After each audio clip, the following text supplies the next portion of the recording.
Hello, हाँ दोस्तों नमस्कार। मैं सुजीत सेठ आपके सामने एक अहम मुद्दा लेकर आया हूँ वक्फ़ बोर्ड का।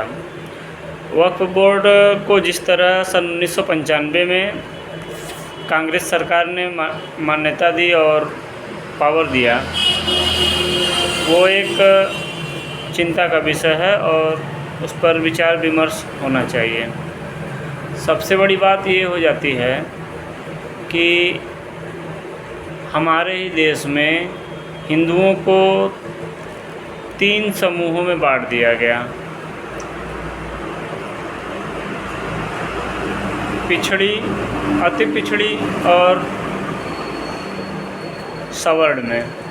ठीक है, आपने बांट दिया और बांटने के बाद पिछड़ी और अति पिछड़े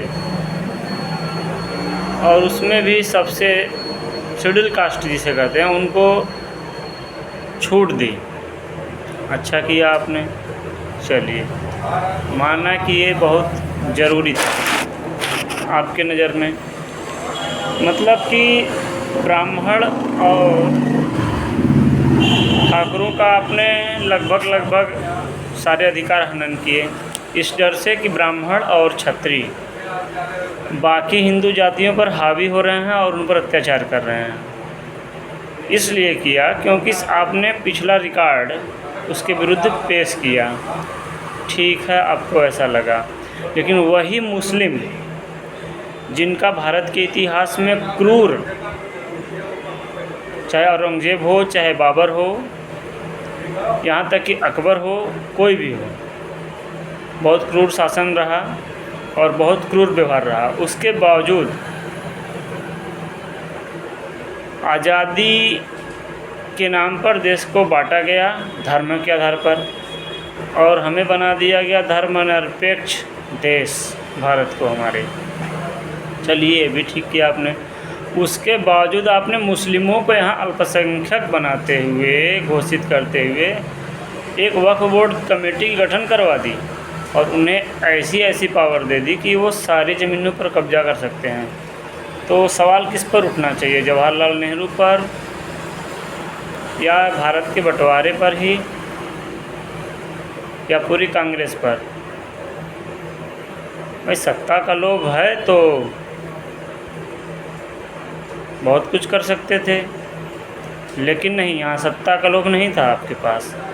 आपका एजेंडा था पूरे देश को सिर्फ मुस्लिम राष्ट्र बनाना, जो बहुत निंदनीय है।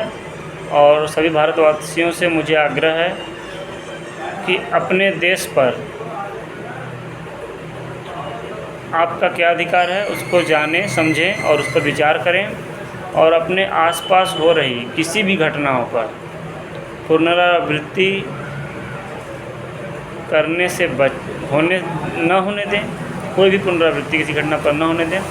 और सबसे पहले कि अपने आसपास कोई भी ज़मीन हो, आपके अधिकार हों, उस पर विचार करें या सही है या गलत है।